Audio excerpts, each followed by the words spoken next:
Hello friends, बहुत बहुत स्वागत है आप सभी का।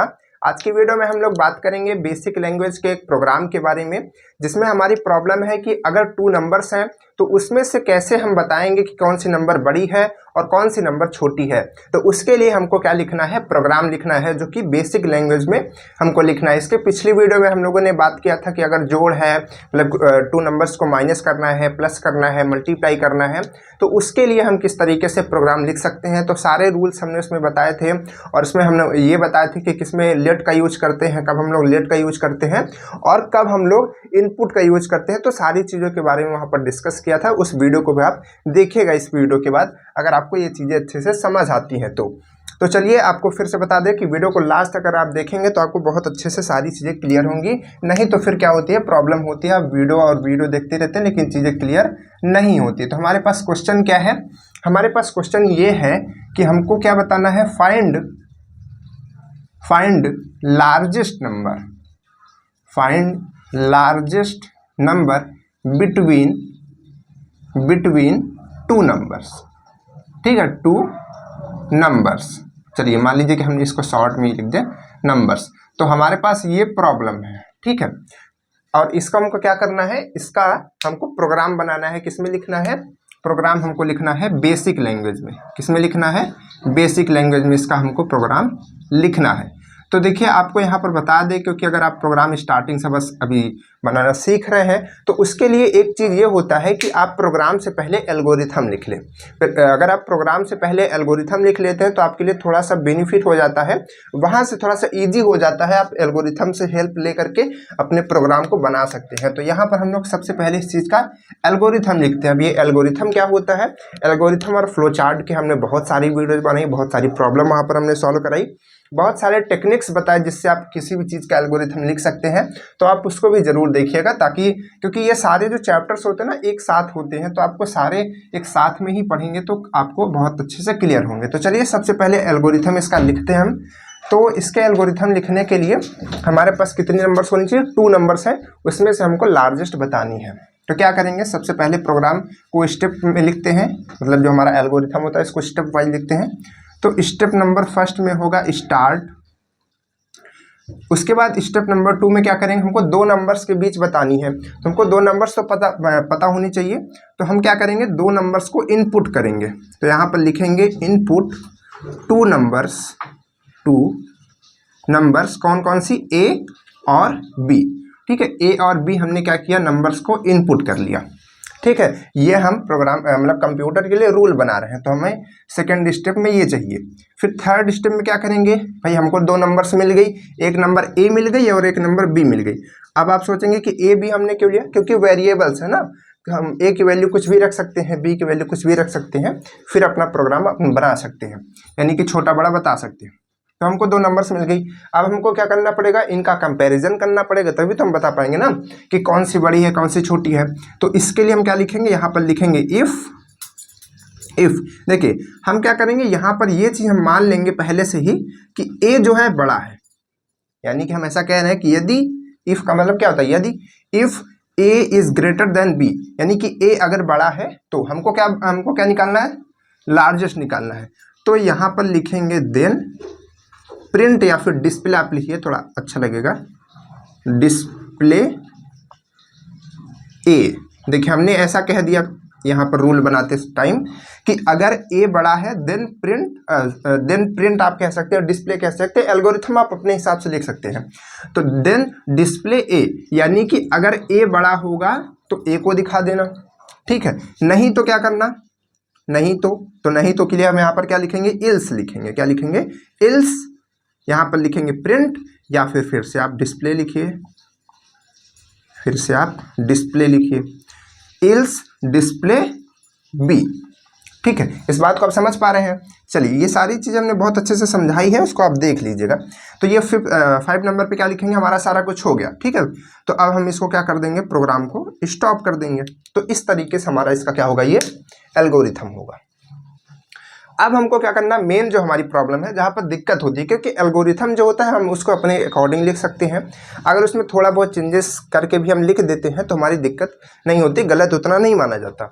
लेकिन अगर आप प्रोग्राम में छोटी सी भी गलती करते हैं, एक कहीं कॉमा भी गलत लगाते हैं, कोई छोटा सा फंक्शनल वर्ड्स दूसरा लगाते हैं, तो आपका प्रोग्राम गलत हो जाता है। तो इस वजह से इसको बहुत ही केयरफुली देखिए। तो देखिए सबसे पहले इसको हम स्टार्ट करते हैं। तो आपको हमने कल की वीडियो में ही बताया, मतलब इसकी पिछली वीडियो में बताया था कि इसको हम लोग स्टार्ट करते हैं नंबर लाइन से। 10 से क्यों स्टार्ट करते हैं वो भी हमने बताया था, क्योंकि गैप्स रहे ताकि बीच में अगर ज़रूरत पड़े तो हम वहाँ पर लिख पाएँ। तो देखिए सबसे पहले हम लोग 10 से यहाँ पर स्टार्ट कर रहे हैं। तो यहाँ से हम लोग देखते चलेंगे, अपने एल्गोरिथम से देखते चलेंगे एक एक स्टेप, और एक एक स्टेप यहाँ पर लिखते चलेंगे। तो फर्स्ट स्टेप में क्या है, स्टार्ट। तो स्टार्ट हम लोग यहाँ पर प्रोग्राम में अपने नहीं लिखते, आप याद रखिए।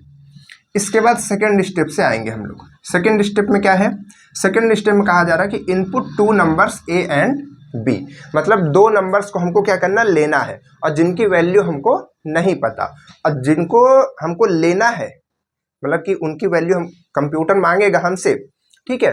तो उसमें अगर उनकी वैल्यू हमको नहीं पता, जैसे हमको 2 नंबर्स लेना है ए और बी, लेकिन ना ए की वैल्यू पता है ना बी की वैल्यू पता है, तो उसके लिए हमेशा यूज करते हैं इनपुट। और अगर ए की वैल्यू पता हो, जैसे ए की वैल्यू 5 और बी की वैल्यू 6, ठीक है, तब उसमें हमको बताना है, तो उसमें हम किसका यूज करते हैं, लेट का यूज करते हैं। यानी कि जब वैल्यू पता होगी तो लेट का यूज, और जब वैल्यू नहीं पता होगी तो इनपुट का यूज, ठीक है। तो यहाँ पर हमको पता नहीं है, तो यहाँ पर हम क्या लिखेंगे, सबसे पहले लिखेंगे, और कैपिटल लेटर में आप लिखेंगे इनपुट, ठीक है। और किसी भी नंबर लाइन के बाद हमेशा फंक्शनल वर्ड ही आता है, यानी कि सेंटेंस और कमांड्स आते हैं। सेंटेंस और कमांड्स की भी वीडियो आप देख सकते हैं, हमारे चैनल पे पड़ी हुई है, प्लेलिस्ट बना हुआ है पूरा। तो ये इनपुट है, तो यहाँ पर नंबर लाइन लिखा, हमने इनपुट लिखा, तो इनपुट हमको ए और बी को करना है, तो यहाँ पर लिखेंगे इनपुट ए कॉमा यहाँ पर बी। अब आपको यहाँ पर बता दें कि आप ऐसा भी लिख सकते थे, सेकेंड नंबर डालते, यहाँ पर आप इनपुट लिखते, और ए केवल यहाँ पर लिखते, बी यहाँ पर लिखते, कोई दिक्कत नहीं होती। इनपुट में आप साथ में भी रख सकते हैं, यानी कि ए कॉमा बी, अगर आपके पास 3 नंबर्स हैं तो सी, अगर 4 नंबर्स हैं तो डी, ऐसा कर सकते हैं, ठीक है। लेकिन लेट में ऐसा नहीं कर सकते, और चाहे तो आप अलग अलग कर सकते हैं। तो चलिए हम अलग अलग कर देते हैं, अगर आपकी मर्जी है तो अलग अलग कर देते हैं, नहीं तो एक साथ कर देंगे। तो हमने दोनों नंबर्स को इनपुट कर लिया। इसके बाद क्या आएगा, इसके बाद यहाँ पर क्या है, ये चीज़ क्या है, इसका कहने का मतलब है कि इफ़ है ना A is greater than B then display A. अब ध्यान से यहाँ पर समझिएगा, तो यहाँ पर हमको क्या करना पड़ेगा, सबसे पहले नंबर लाइन लिखना पड़ेगा, और नंबर लाइन के बाद यहाँ पर हमको एक कंडीशन लगानी पड़ेगी, क्योंकि यहाँ पर ये क्या है, ये कंडीशन ही तो है। कंडीशन है ना कि अगर ऐसा है तो ऐसा करना, अगर ऐसा नहीं है तो ऐसा कर देना, ये इसी चीज को तो हम कंडीशन बोलते हैं। तो कंडीशन के लिए हमेशा कौन सा चीज यूज की जाती है, कौन सा फंक्शनल, मतलब कि यहाँ पर कौन सा स्टेटमेंट यूज किया जाता है, तो उसका नाम होता है इफ और देन। यहाँ पर हम आपको लिख करके बता दे रहे हैं कि किसी भी कंडीशन के लिए जब भी आप कंडीशन देखेंगे तो उसके लिए यूज होगा इफ और देन, ठीक है। इफ फिर यहाँ पर देन, तो इफ देन का आप वहाँ पर यूज करेंगे। कैसे, फंक्शनल वर्ड इफ और देन का। तो यहाँ पर हम लिखेंगे इफ, कैपिटल लेटर में आपको लिखना इफ, ये जो हमारी कंडीशन होगी उसको लिखेंगे। कंडीशन हमारी क्या है, कंडीशन है कि ए इज ग्रेटर देन बी, ठीक है, ए इज ग्रेटर देन बी, ये हमारी कंडीशन हो गई। अब आगे क्या लिखा है, देन लिखेंगे। तो जिस तरीके से यहाँ पर ये देन लिखा हुआ है ना, उसी तरीके से यहाँ पर देन, बट कैपिटल में आपको लिखना है। तो इफ कंडीशन फिर आगे देन लिखना पड़ता है, इसी तरीके से इसका प्रॉम्प्ट होता है, मतलब कि इसी तरीके से इसका सिंटैक्स होता है। तो यहाँ पर आपको क्या लिखना है, देन लिखना है, ठीक है। तो यहाँ पर आप देन लिखेंगे। अब यहाँ पर आप समझिए कि यहाँ पर आगे क्या लिखा हुआ है, डिस्प्ले ए, यानी कि if A is greater than B then आगे क्या, प्रिंट ए या फिर डिस्प्ले ए। लेकिन यहाँ पर हम लोग क्या करेंगे, यहाँ पर आपको हम बता दें कि कोई ना कोई स्टेटमेंट का यूज किया जाता है। तो जो प्रिंट होता है वो, उसको स्टेटमेंट तो कहते हैं, लेकिन ज़्यादातर वो एक कमांड होता है। तो यहाँ पर हम क्या यूज करेंगे, हम डायरेक्ट प्रिंट ए नहीं लिख सकते, ठीक है। तो प्रिंट ए नहीं लिख सकते, तो इसके लिए यहाँ पर हम ये कह देंगे कि चलो भाई अगर ऐसा होता है तो इस लाइन के बाद हम इस लाइन को कहीं और पहुँचा करके अपना काम कर लेंगे। तो कहीं और अगर जब भी लाइन को पहुँचाना होता है तो उसके लिए हम यूज करते हैं गो टू का। आई होप आपको यहाँ पर दिख रहा होगा इधर किनारे तक, ठीक है। नहीं दिख रहा तो आप समझिएगा, बहुत थोड़ा बहुत ही कट रहा होगा। गो टू लिखा हुआ है, क्या लिखा हुआ है, चलिए थोड़ा छोटा लिख देते हैं यहाँ से, क्योंकि पता नहीं चलता ना वीडियो में क्या दिख रहा है क्या नहीं। तो यहाँ पर होगा देन और यहाँ पर आएगा गो टू, ठीक है। तो यहाँ पर है गो टू। गो टू क्या करेगा, गो टू का मतलब होता है कि ये किसी चीज को जंप कर सकता है। जैसे कि 30 नंबर पे है, कंप्यूटर कैसे रन करता है, 10 पे आएगा, फिर 20 पे, फिर 30 पे। लेकिन गो टू क्या करेगा, जैसे 30 पे चल रहा है ना, उसको अगर हम गो टू यहाँ पर 100 लिख देंगे तो डायरेक्ट 30 के बाद डायरेक्ट 100 पे आ जाएगा, जंप कर देता है, ठीक है। तो इस वजह से इसको हमने यहाँ पर लिखा कि जब अगर ऐसी कंडीशन होगी तो हम इस प्रोग्राम को कहीं भी ले जा करके अपना काम कर सकते हैं। अब चलिए इसको भी छोड़ देते हैं, ठीक है, इतना आप लिख करके छोड़ दीजिए। फिर इसके बाद आता है 40 नंबर, ठीक है, ध्यान से समझते चलिए बस। अब इसके बाद 40 नंबर पे क्या आएगा, यहाँ पर ये क्या लिखा हुआ है, नेक्स्ट मतलब कि जो लाइन पे है वो क्या लिखा हुआ है, इल्स डिस्प्ले बी। अगर ऐसा नहीं होता है तो क्या कर देना, बी को प्रिंट कर देना। तो यहाँ पर आप क्या लिखेंगे, डिस्प्ले का मतलब होता है आउटपुट दिखाना, तो प्रिंट का मतलब भी होता है आउटपुट दिखाना। तो इसके लिए आप यहाँ पर डिस्प्ले नहीं लिख सकते, इसके लिए जो स्टेटमेंट होता है वो होता है प्रिंट। तो यहाँ पर आप क्या लिखेंगे, प्रिंट प्रिंट बी। कब, ये देखिए देखिए क्या करेगा कंप्यूटर, कैसे काम करता है। 10 नंबर पे आएगा, इसको रीड कर मतलब इनपुट करेगा तो आप कुछ ना कुछ नंबर देंगे, आपसे मांगेगा। फिर सेकंड नंबर पे आएगा तो बी की वैल्यू मांगेगा।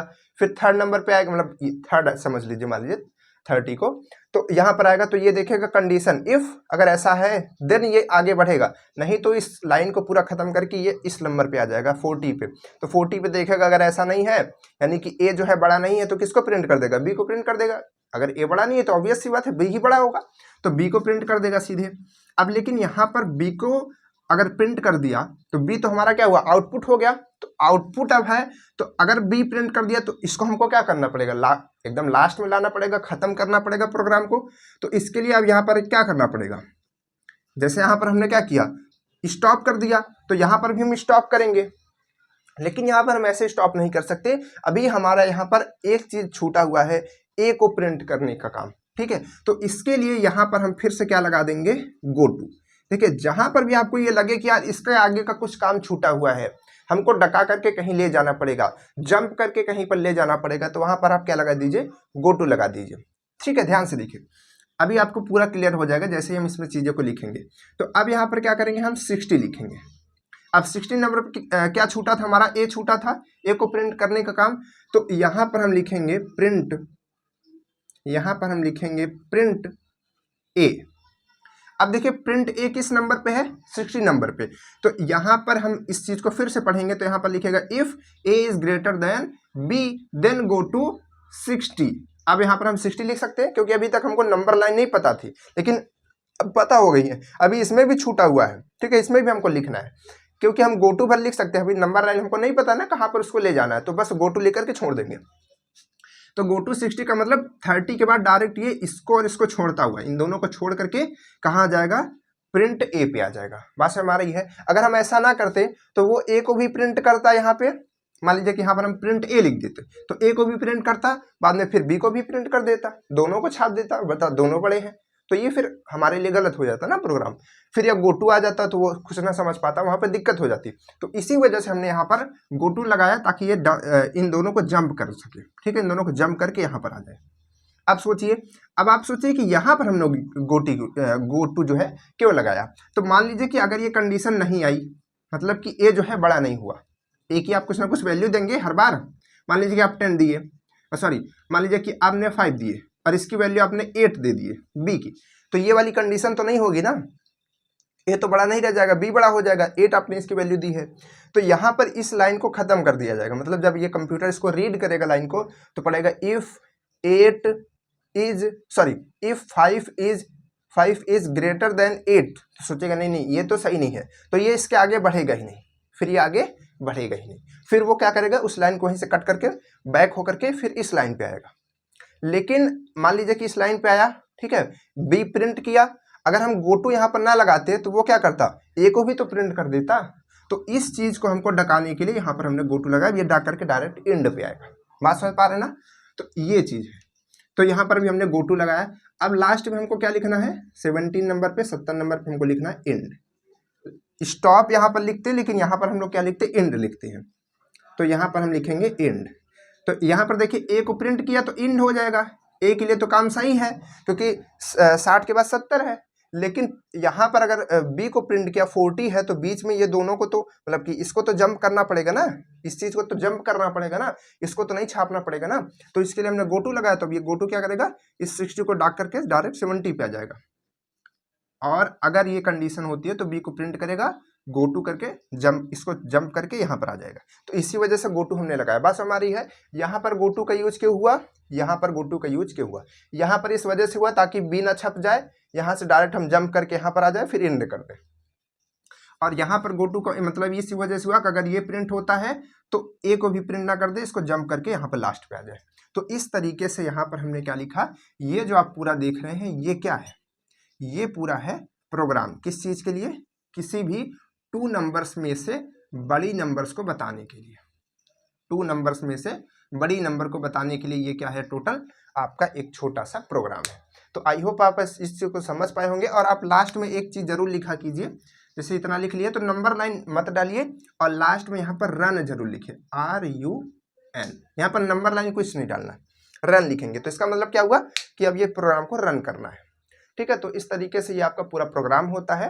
आई होप आप इसको बहुत अच्छे से क्लियरली समझ पाए होंगे और इसके रूल्स को भी समझ पाएंगे कि गो टू का यूज यहाँ पर क्यों कर रहे हो, किस तरीके से इसको हम बना सकते हैं। अब आपके लिए एक होमवर्क है छोटा सा कि आप ये बताएंगे कि कौन सी नंबर छोटी है। मतलब कि आपके लिए जो होमवर्क है यहाँ पर हम बता दें, होमवर्क क्वेश्चन जो है HW जो आपके लिए है वो ये है कि फाइंड स्मॉलेस्ट नंबर, क्या है, स्मॉलेस्ट नंबर बिटवीन 2 नंबर्स, यानी कि 2 नंबर्स में छोटी नंबर्स को बताने के लिए आपको क्या करना है, इस चीज को लिखना है। आप इसको पहले बना लेंगे, फिर जब आप इस चीज को बनाएंगे तो आपको आसानी से बन जाएगा। आप इस चीज को डायरेक्ट भी बना सकते हैं अगर आपकी इतनी प्रैक्टिस हो चुकी है तो चलिए फिर मिलते हैं नेक्स्ट वीडियो में। और नेक्स्ट वीडियो में हम आपको बता दें कि बहुत ही इंटरेस्टिंग क्वेश्चन वहाँ पर लाएंगे। जो नंबर्स आप यहाँ पर 2 नंबर्स देख रहे हैं वो 3 नंबर्स लाएंगे, तब और भी मजा आने वाली है, और भी वहाँ पर कॉम्प्लिकेटेड चीज़ें आने वाली है, और भी दिमाग लगाने की जरूरत पड़ेगी। तो चलिए फिर मिलते हैं नेक्स्ट वीडियो में, तब तक के लिए